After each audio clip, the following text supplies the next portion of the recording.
Hi everyone, welcome to AP Stats and with our very first section, which is on statistics and the language of variation.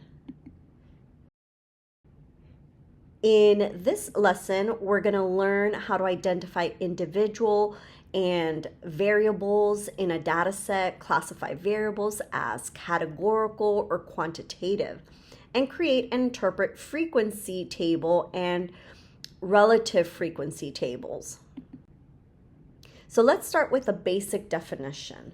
Statistics. Now, statistics is a science and the art of collecting and analyzing and drawing conclusions from data.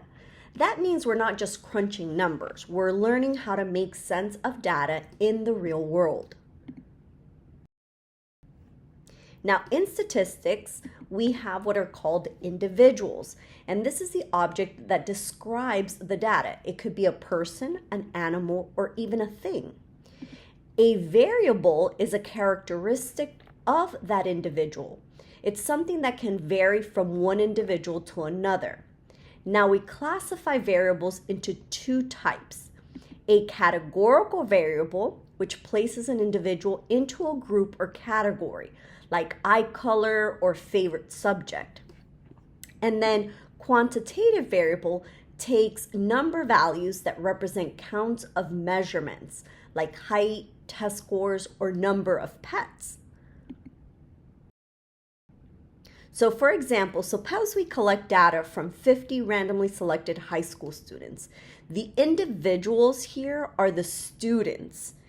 And a categorical variable might be their preferred method of communication, like texting or calling, while a quantitative variable could be how many texts they actually send per day.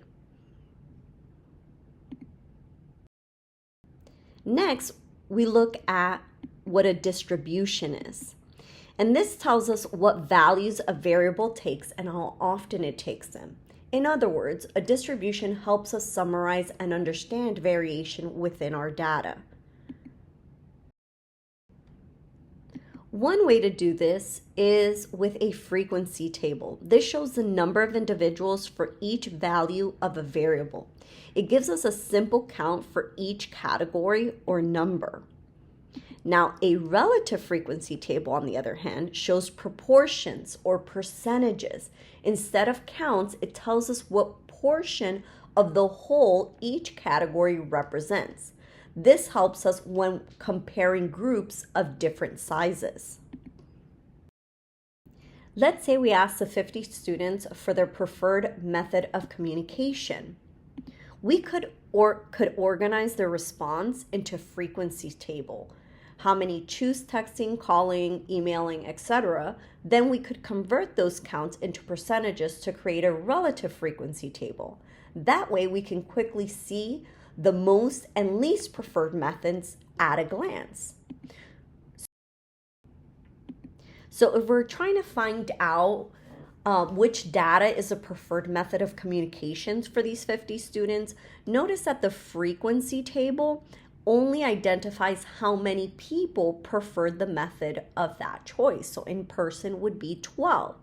And you want to notice that in the frequency, this frequency has to add up to the number that we are looking at, which was 50 students.